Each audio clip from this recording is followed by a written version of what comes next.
le Japon. Je rêvais de m'y rendre et je peux vous dire que je n'ai pas été déçue. J'ai rejoint mon chéri à Tokyo qui lui était déjà là depuis 2 semaines et en bon touriste qui se respecte, notre premier arrêt fut le Team Lab.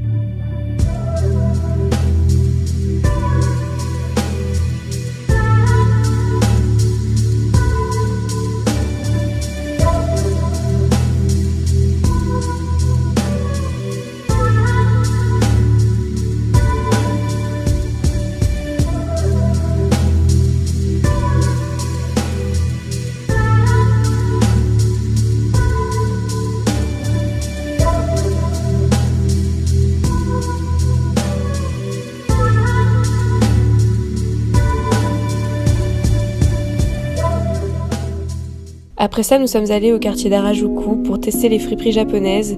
D'ailleurs, je vous invite à aller voir ma vidéo à ce sujet.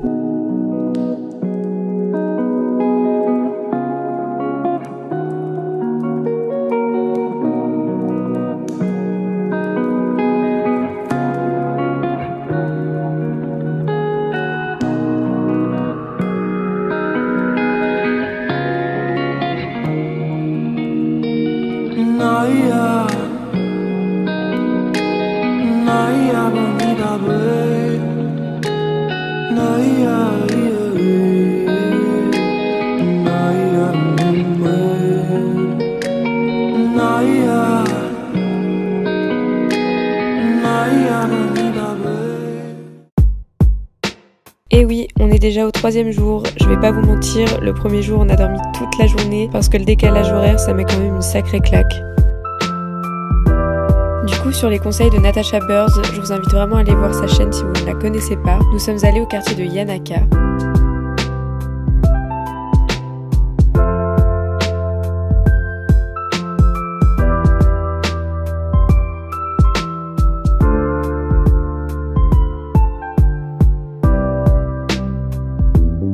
Puis nous avons visité les rues de Shinjuku, un quartier très animé avec plein de salles d'arcade, de restaurants et de magasins.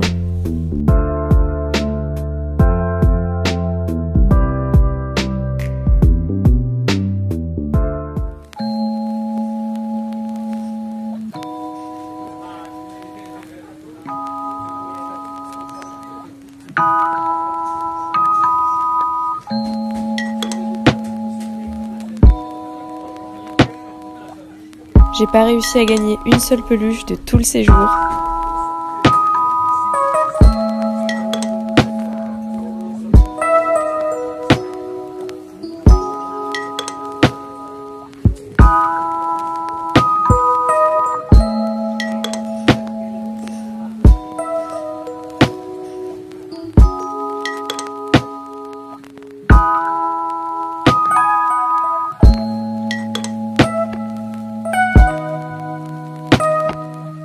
En fait, Tokyo c'est super beau quand il fait nuit, il y a tous les néons allumés, il y a toutes les petites ruelles qui commencent à s'agiter et tout. C'est vraiment très très beau le soir, la journée aussi, mais le soir c'est vraiment très impressionnant, les immeubles, là vous voyez les néons derrière, c'est trop beau.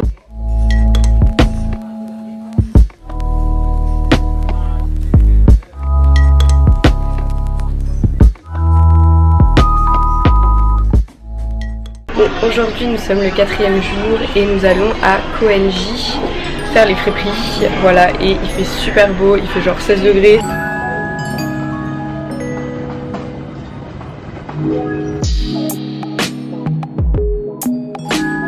En fait on a rejoint un ami qui vit à Tokyo pour qu'il puisse nous montrer toutes les meilleures fripes du quartier. Kawaii.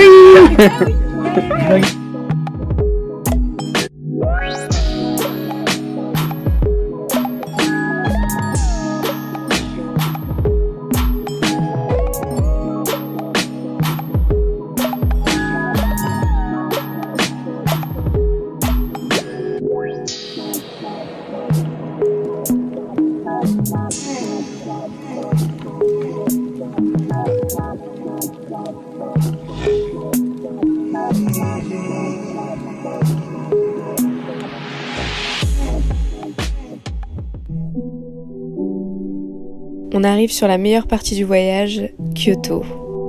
C'est vraiment un petit coin de paradis à seulement 2 heures de train de la capitale.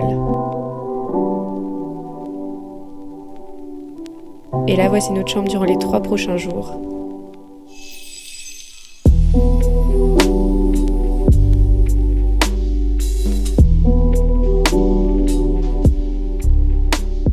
C'est nos bolides là pendant 3 jours.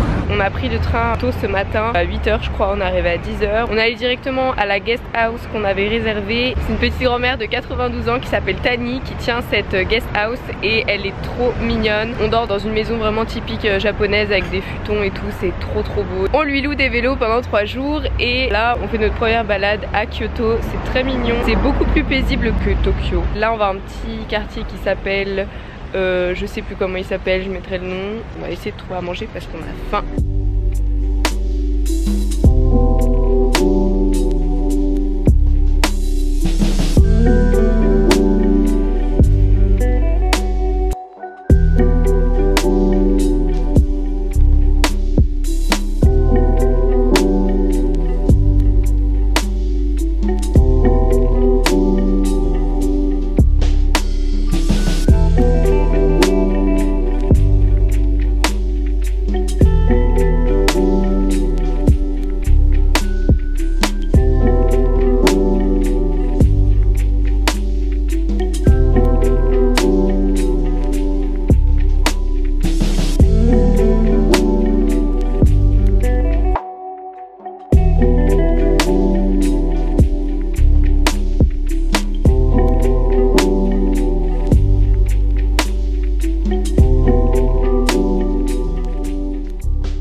Regardez ce que Tani elle nous a préparé, c'est trop chaud. Dans sa petite cuisine. Direction le temple Kinkakuji.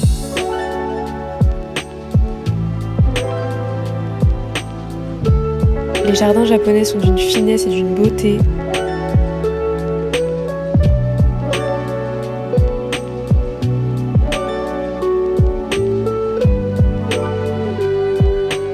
Dernier jour à Kyoto, on va visiter des temples aujourd'hui, tellement mignon. Là on a un temple qui s'appelle, je mettrai le nom, j'arrive jamais à me souvenir. C'est un peu excentré, c'est vraiment au bord des montagnes, c'est super joli. On entend le bruit des oiseaux, c'est très paisible.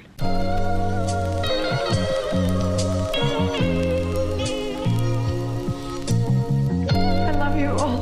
You'll have to forgive me. I've lost my voice. I've lost my mind.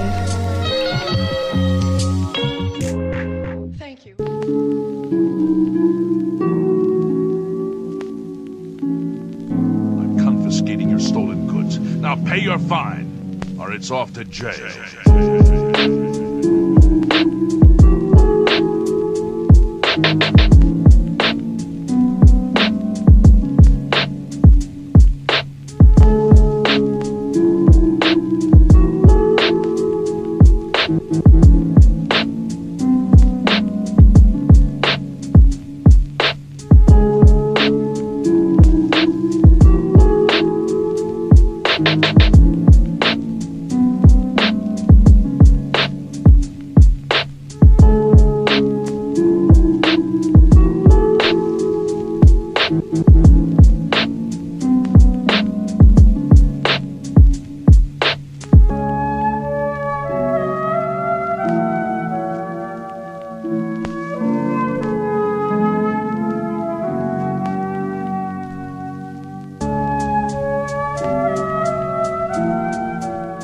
Regardez comme c'est beau. Bon, on est au fameux temple là où il y a tout un espèce de pèlerinage à faire. Il y a plein de portes en fait orange. C'est vraiment très beau, on entend les oiseaux. Je vous avoue que ça grimpe un peu. C'est à faire si vous passez à Kyoto. Or it's off to jail.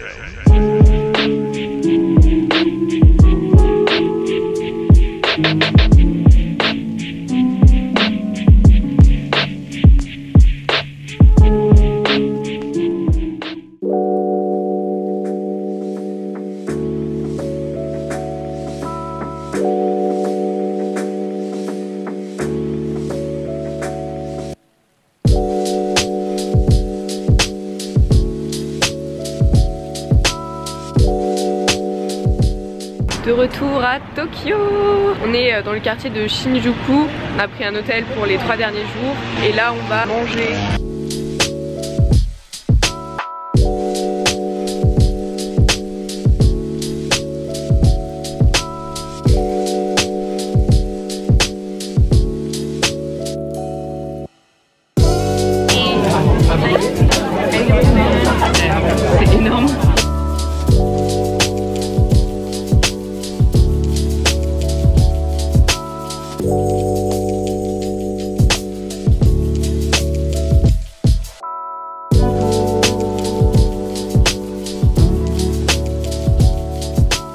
Nous sommes l'avant-dernier jour, je pars bientôt, je suis un peu triste même si j'ai quand même hâte de retourner à Annecy, voir ma famille, manger des raclettes etc. Hier en fait on n'a pas fait grand chose, on a quitté Kyoto, on s'est posé à l'hôtel, on a marché un peu à Shibuya, on a fait...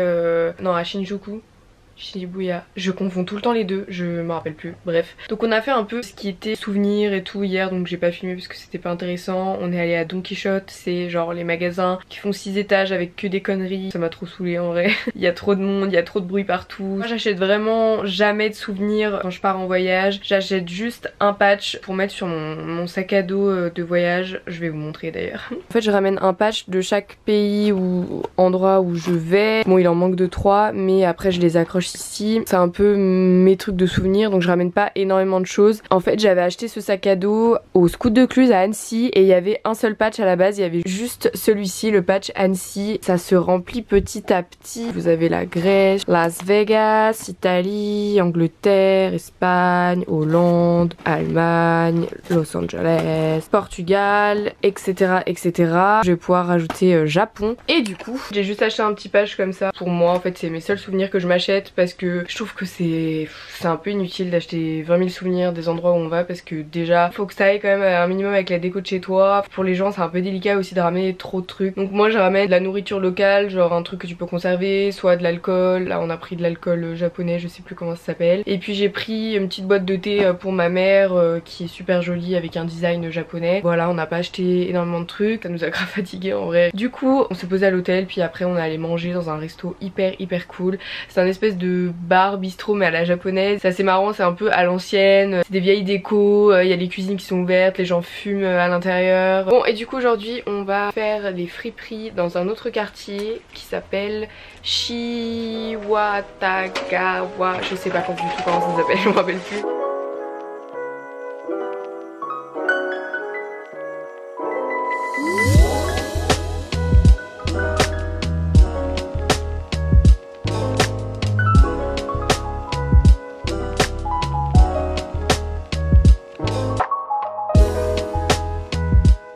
Hyper sympa de se balader dans le quartier là, il y a plein de cafés, il y a plein de fripes, il y a plein de magasins de seconde main. Et derrière moi vous avez Mode Off, c'est genre un magasin de seconde main, c'est plus des trucs modernes.